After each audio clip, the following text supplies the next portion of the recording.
आज हम लूका रचित सुसमाचार अध्याय 19 में वचन 1 से 27 और मत्ती रचित सुसमाचार अध्याय 21 में वचन 1 से 22 और अध्याय 26 में वचन 6 से 13 का अध्ययन करेंगे।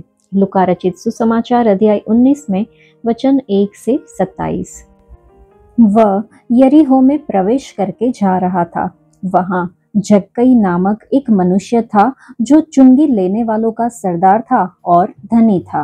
वह यीशु को देखना चाहता था कि वह कौन सा है, परंतु भीड़ के कारण देख न सकता था क्योंकि वह नाटा था।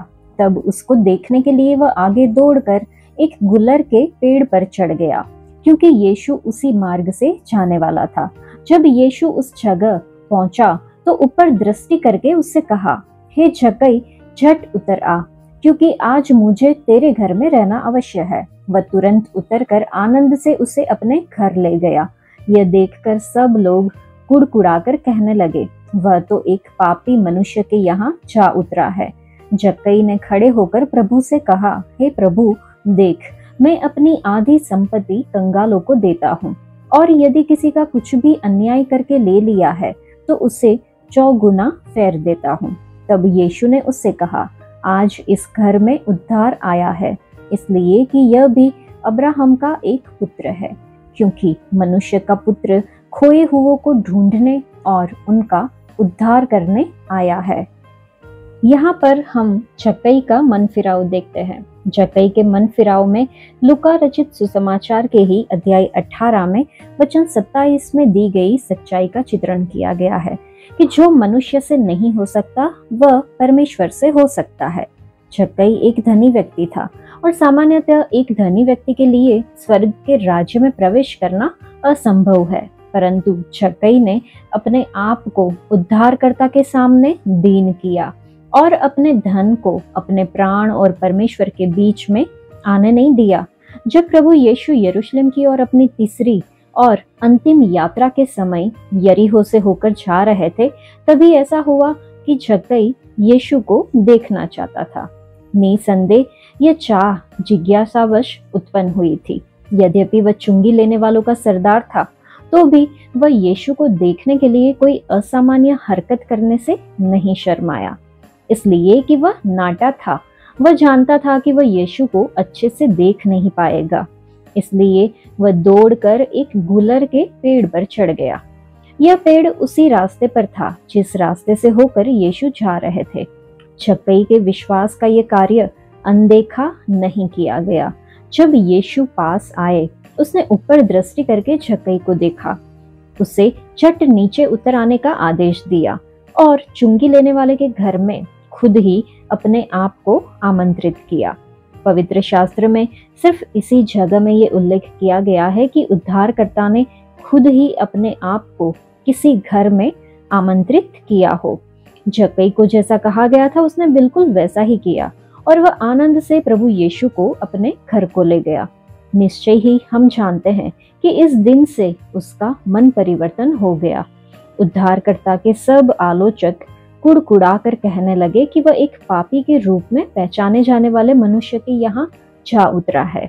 उन्होंने इस सच्चाई को अनदेखा कर दिया कि हमारे संसार में आकर वह पूरी तरह से इसी प्रकार के घरों तक सीमित हो गया था। चुंगी लेने वाले के जीवन में उद्धार पूरा का पूरा बदलाव लेकर आया। उसने उद्धारकर्ता को बताया कि अब वह अपनी आधी संपत्ति कंगालों को देगा। उसने अपने द्वारा बेईमानी करके कमाए गए किसी भी धन का 100 गुना भरपाई कर देने का भी संकल्प लिया। उसने व्यवस्था की मांगों से बढ़कर यह निर्णय लिया। इससे यह प्रकट होता है कि जक्कई अब प्रेम के वश में था, जबकि पहले वह लोभ के वश में था। जक्कई का कहने का मतलब था कि मसीह में मिला नया जीवन उसके भीतर यह इच्छा उत्पन्न कर रहा है कि वह अपनी पिछली गलतियों की भरपाई करे और उद्धार मिलने पर परमेश्वर के प्रति अपनी कृतज्ञता जताते हुए वह अब इस धन का उपयोग परमेश्वर की महिमा के लिए और अपने पड़ोसियों की आशीष के लिए करना चाहता है। वचन 8 भरपाई किए जाने के संबंध में एक सशक्त वचन है।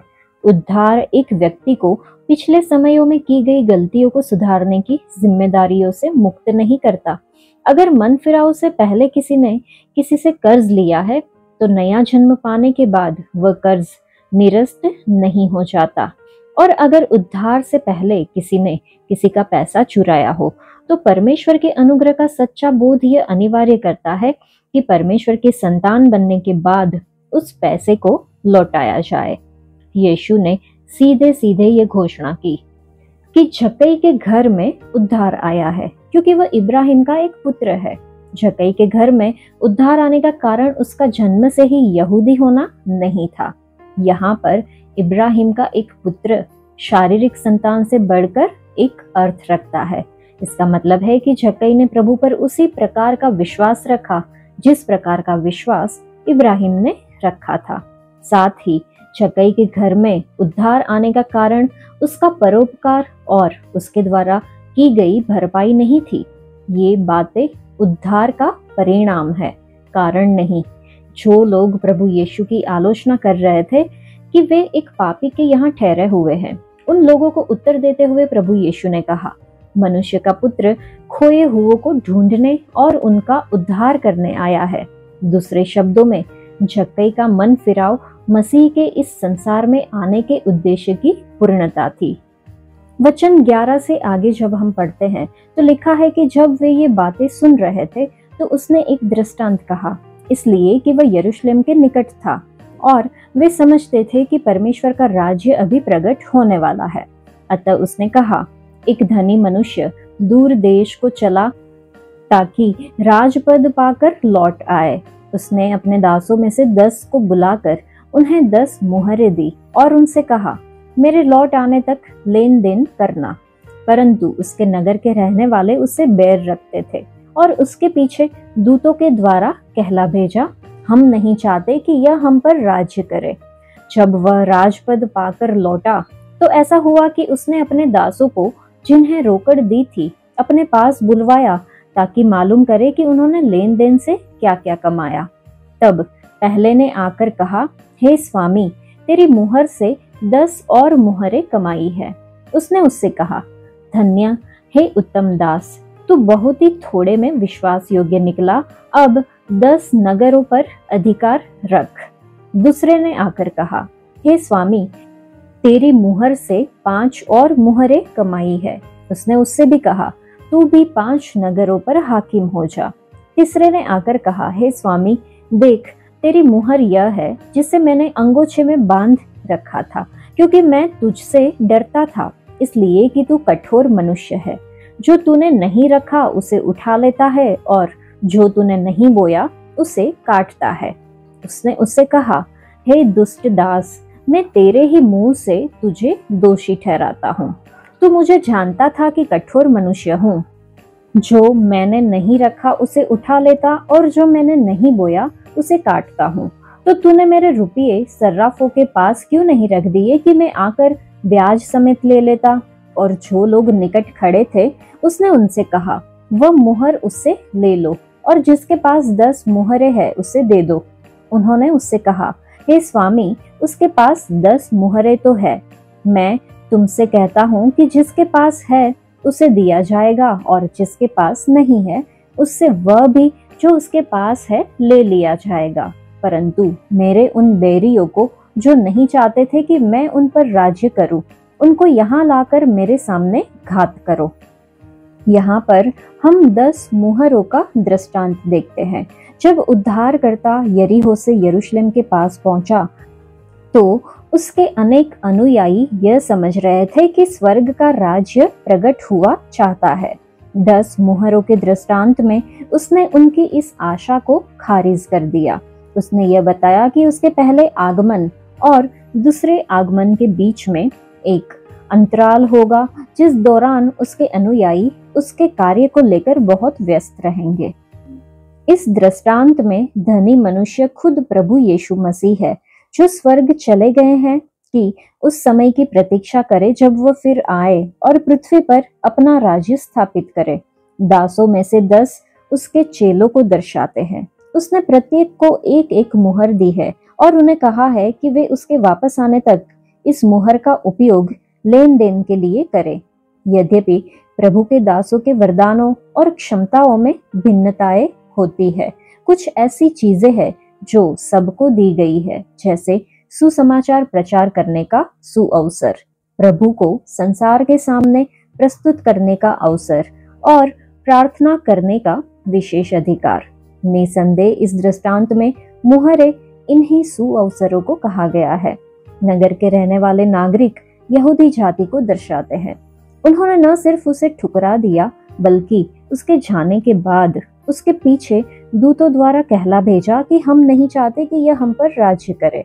हो सकता है कि यह संदेश उनके द्वारा स्तिफनुस और अन्य शहीदों के साथ किए गए व्यवहार को दर्शा रहा हो। वचन 15 में प्रभु को प्रतीकात्मक रूप से अपना राजपद स्थापित करने के लिए वापस आते हुए चित्रित किया गया है। तब वह उन लोगों से लेखा लेंगे जिन्हें उसने रोकड़ सौंपे थे। मसीह के न्याय सिंहासन के सामने आज के विश्वासियों को अपनी सेवकाई का हिसाब देना होगा। ये कलीसिया के बादलों पर यीशु के साथ मिलने के लिए उठाए जाने के बाद स्वर्ग में होगा। विश्वास योग्य यहूदी झुंड को क्लेश काल के दौरान मसीह के लिए गवाह बनना रहेगा। वह मसीह के दूसरे आगमन पर लेखा देंगे। ऐसा प्रतीत होता है कि इस स्थल में न्याय के विषय पर मुख्य रूप से बल दिया गया है। वचन 16 से हम समझते हैं कि पहले दास ने उसे सौंपे गए एक मोहर के द्वारा 10 और मोहरें कमाई। वह इस बात को जानता था कि यह पैसा उसका नहीं है और उसने अपने स्वामी के हित में इसका सर्वोत्तम उपयोग किया। स्वामी ने बहुत थोड़े में विश्वासी सिद्ध होने के लिए उसकी सराहना की। यह इस बात की याद दिलाता है कि अपना सर्वोत्तम देने के बाद हम निकम्मे दास ही है। उसे प्रतिफल के रूप में 10 नगरों पर अधिकार दिया गया। विश्वास योग्यता से सेवकाई करने का प्रतिफल स्पष्ट रूप से मसीह के राज्य में शासन करने से जुड़ा हुआ है। चेले को किस हद तक राज्य करने का अधिकार दिया जाएगा, यह इस बात पर निर्भर रहेगा कि वह कितना समर्पित है और उसने अपने आप को प्रभु की सेवा में कितना खपाया है। दूसरे दास ने उसे दी गई एक मोहर के द्वारा 5 और मोहरें कमाई। उसे 5 नगरों पर हाकिम बनाया गया। तीसरे दास के पास बहाने के सिवाय और कुछ नहीं था। उसने मोहर लौटा दी, उसे संभाल कर अंगोछे में बांध रखा। उसने इसमें से कुछ भी नहीं कमाया। उसने क्यों कुछ भी नहीं कमाया? इसके लिए उसने अपने स्वामी को दोष दिया। उसने कहा कि उसका स्वामी एक कठोर मनुष्य है जो बिना खर्च किए कमाना चाहता है, परंतु इस दास के खुद के शब्दों ने उसे पकड़वा दिया। अगर उसे यह लग रहा था कि उसका स्वामी ऐसा है, तो कम से कम उसे उस मोहर को किसी महाजन के पास जमा कर देना था ताकि उसका कुछ ब्याज मिल सके। धनवान मनुष्य के शब्दों को उद्धृत करते हुए प्रभु यीशु ने यह नहीं कहा कि वे सत्य है। सीधी सी बात यह है कि उस दास का पापमय हृदय ही अपने खुद के आलस के लिए अपने स्वामी पर दोष लगा रहा था। लेकिन अगर वह सचमुच में अपने स्वामी को ऐसा समझता था, तो उसे उसी के अनुसार कार्य भी करना था। वचन 23 का मतलब यह हो सकता है कि या तो हमें अपना सब कुछ प्रभु के कार्य के लिए लगा देना चाहिए, या फिर किसी ऐसे व्यक्ति को सौंप देना चाहिए जो इसका उपयोग प्रभु के कार्यों के लिए करे। धनवान व्यक्ति ने यह फैसला सुनाया कि इस तीसरे दास से उसे दी गई मोहर ले ली जाए और उस पहले दास को दी जाए जिसने 10 मोहरें कमाए थे।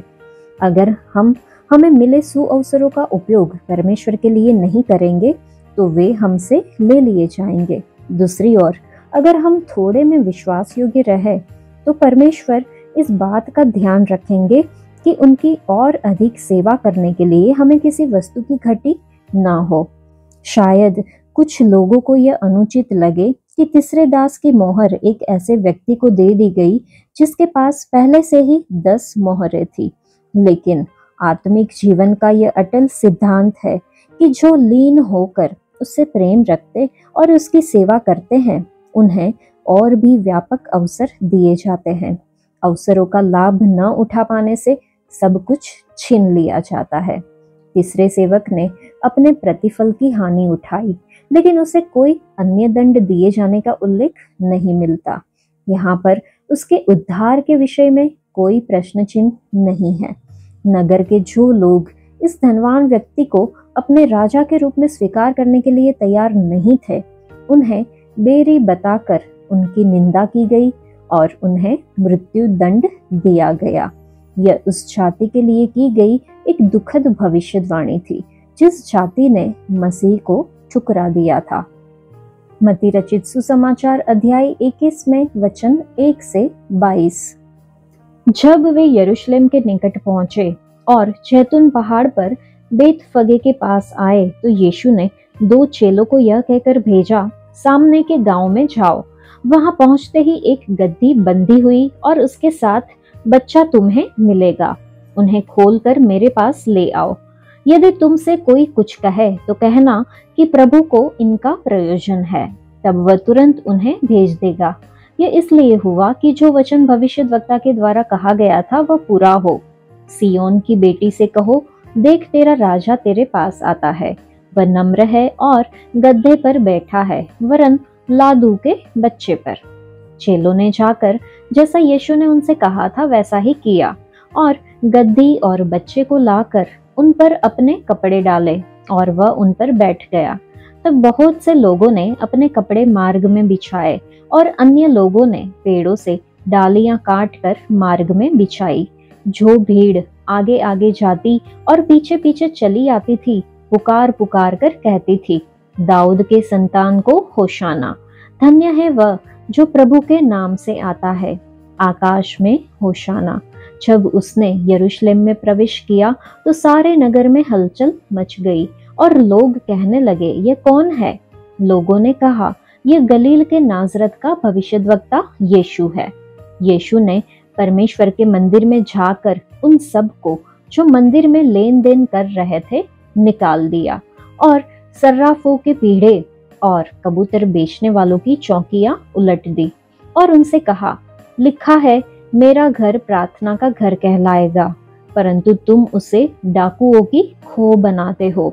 तब अंधे और लंगड़े मंदिर में उसके पास आए और उसने उन्हें चंगा किया।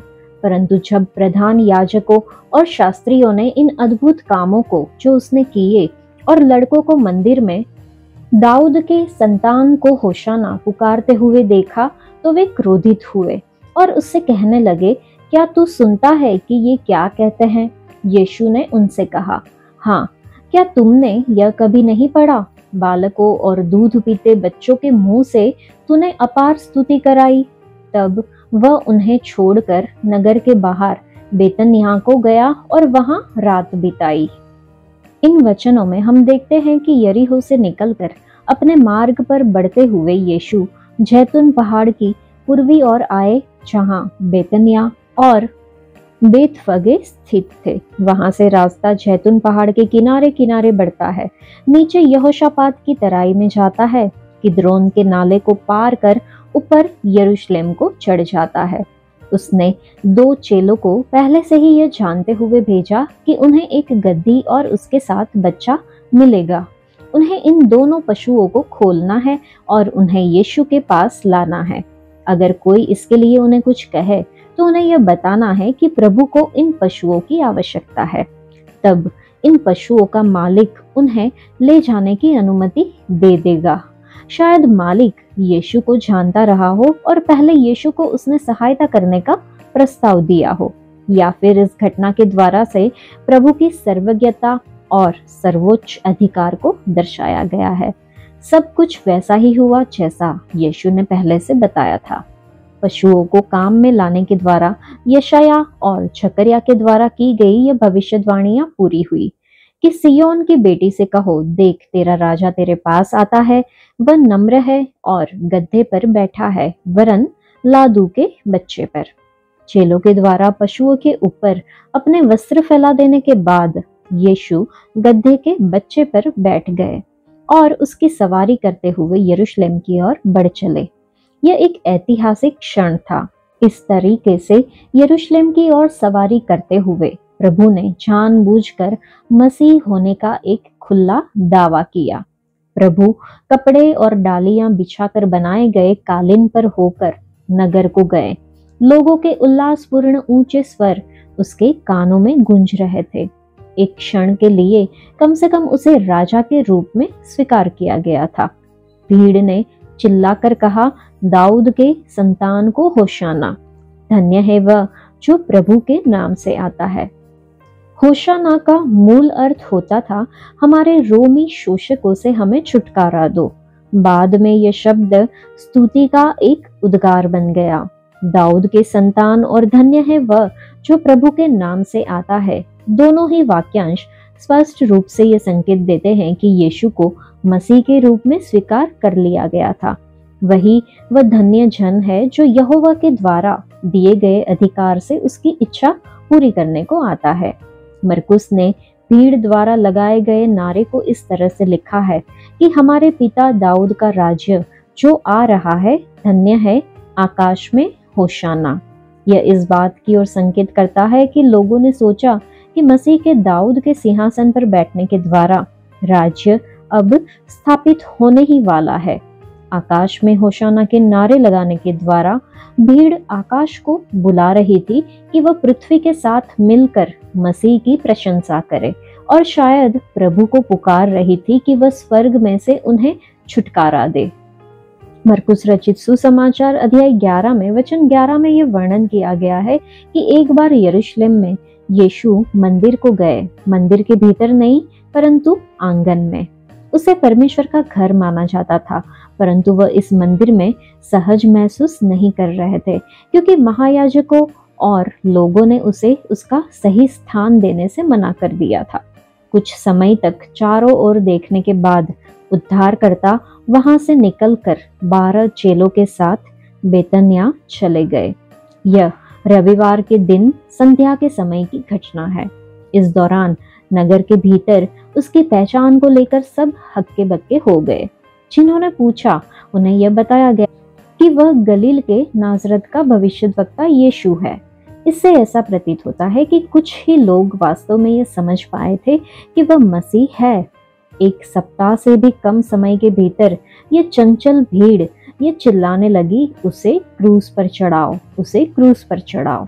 वचन 12 और 13 में हम देखते हैं मंदिर का शुद्ध किया जाना। अपनी सार्वजनिक सेवकाई के आरंभ में यीशु ने मंदिर परिसर से व्यावसायिकतावाद को खदेड़ा था, लेकिन अतिरिक्त शुल्क लेकर लाभ कमाने का धंधा एक बार फिर से मंदिर के बाहरी आंगन में पनपने लगा। बलिदान के पशु और पक्षी महंगे दामों में बेचे जा रहे थे। सर्राफ दूसरी मुद्राओं को आधे शकेल में बदलते थे। यहूदी पुरुषों को मंदिर के कर के रूप में आधा शेकेल चुकाना होता था। अब जबकि उसकी सेवकाई समापन की ओर है, यीशु ने एक बार फिर से उन लोगों को बाहर निकाल दिया जो पवित्र गतिविधियों का गलत फायदा उठा रहे थे। यशाया और यर्मिया के उद्धरणों को एक बनाकर उसने अपवित्रीकरण, व्यवसायवाद और अपवर्जिता की भर्त्सना की। यशाया की पुस्तक में अध्याय 56 को याद करते हुए उन्होंने ये बताया कि परमेश्वर चाहते हैं कि मंदिर प्रार्थना का घर बना रहे। उन्होंने उसे डाकुओं की खो बना लिया था। मंदिर को पवित्र किया जाना यरूशलेम में प्रवेश करने के बाद का उसका पहला आधिकारिक काम था। ऐसा करने के द्वारा उसने मंदिर पर अपने निर्विवाद दावे को पुख्ता किया। इस घटना में वर्तमान समय के लिए 2 संदेश है।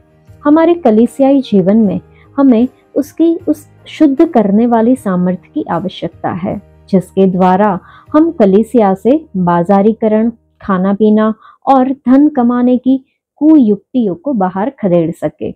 हमारे व्यक्तिगत जीवन में हमारे शरीरों को, जो पवित्र आत्मा का मंदिर है, निरंतर प्रभु के द्वारा शुद्ध किए जाने की आवश्यकता है। वचन 14 से 17 में हम याजकों और शास्त्रियों का रोष देखते हैं। इस दृश्य में हम अपने प्रभु को मंदिर के आंगन में अंधे और लंगड़े को चंगा करते हुए देखते हैं। वह जहाँ कहीं पे भी जाते थे, आवश्यकतामंद लोग उसकी ओर आकर्षित हो जाते थे और वह कभी भी उनकी जरूरतों की पूर्ति किए बिना उन्हें नहीं भेजते थे। लेकिन बेरी आंखें सब कुछ ताक रही थी। और जब महायाजकों और शास्त्रियों ने सुना कि बच्चे यीशु को दाऊद के संतान कहकर नारे लगा रहे हैं, तो वे गुस्से में भर गए। उन्होंने कहा, क्या तू सुनता है कि ये क्या कहते हैं? मानो वे उससे यह अपेक्षा कर रहे थे कि वह बच्चों को उसे मसीह कहने से रोके। अगर ज्ञानवान माने जाने वाले महायाजक और शास्त्री उसे मसीह मानकर उसकी स्तुति नहीं करेंगे, तब प्रभु की आराधना छोटे बच्चों के द्वारा की जाएगी। प्रायः बच्चों में अपनी आयु के परे एक आत्मिक समझ होती है और विश्वास और प्रेम के उनके शब्द प्रभु के नाम की असाधारण महिमा लेकर आते हैं। वचन 18 से आगे जब हम पढ़ते हैं तो लिखा है, भोर को जब वह नगर को लौट रहा था तो उसे भूख लगी। सड़क के किनारे अंजीर का एक पेड़ देखकर वह उसके पास गया और पत्तों को छोड़ उसमें और कुछ न पाकर उससे कहा, अब से तुझ में फिर कभी फल न लगे। और अंजीर का पेड़ तुरंत सूख गया। ये देखकर चेलों को अचंभा हुआ और उन्होंने कहा, यह अंजीर का पेड़ तुरंत कैसे सूख गया? यीशु ने उनको उत्तर दिया, मैं तुमसे सच कहता हूँ, यदि तुम विश्वास रखो और संदेह न करो तो न केवल यह करोगे जो इस अंजीर के पेड़ से किया गया है, परंतु यदि इस पहाड़ से भी कहोगे उखड़ जा और समुद्र में जा पड़, तो यह हो जाएगा। और जो कुछ तुम प्रार्थना में विश्वास से मांगोगे वह सब तुमको मिलेगा। यहाँ पर हम देखते हैं कि धार्मिक अगुओं को छोड़कर यीशु अंजीर के एक पेड़ के पास गए। वह अपनी भूख मिटाने के लिए उसमें फल पाने की आशा से गए थे। पत्तों को छोड़ उसमें और कुछ न पाकर उसने कहा, अब से तुझ में फिर कभी फल न लगे, और अंजीर का पेड़ तुरंत सूख गया।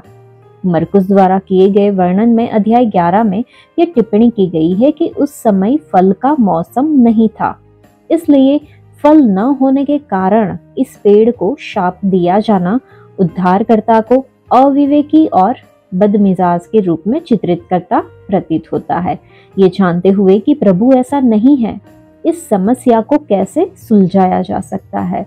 बाइबल के देश के अंजीर के पेड़ों में पत्तियां लगने से पहले शुरुआती खाने योग्य फल लगते थे।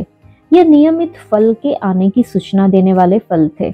अगर शुरुआती फल न दिखे, जैसा कि इस पेड़ के साथ हुआ, तो यह इस बात का सूचक था कि बाद में भी इसमें नियमित फल कभी नहीं आएंगे।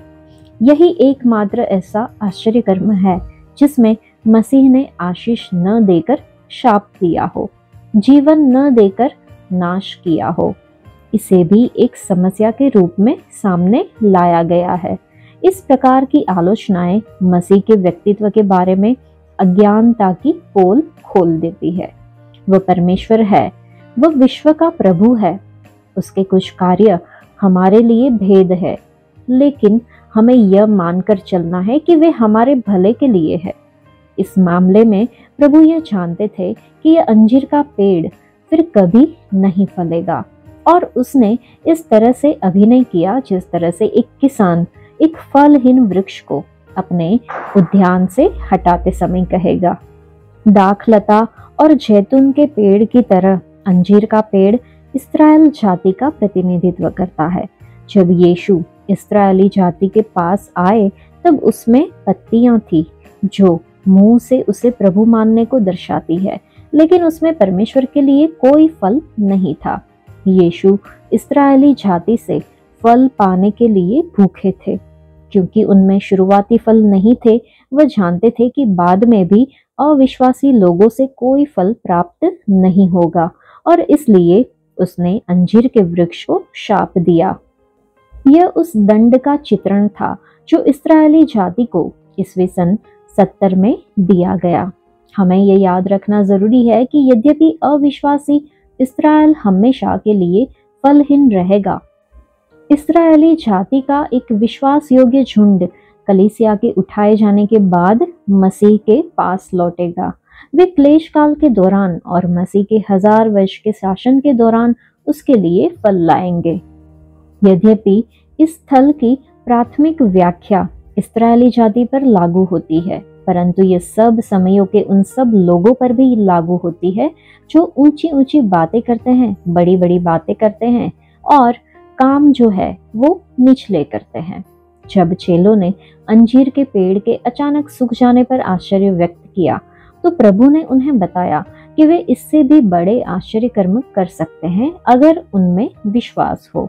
उदाहरण के लिए, अगर वे एक पहाड़ को कहे उखड़ जा और समुद्र में जा पड़, तो ऐसा हो जाएगा।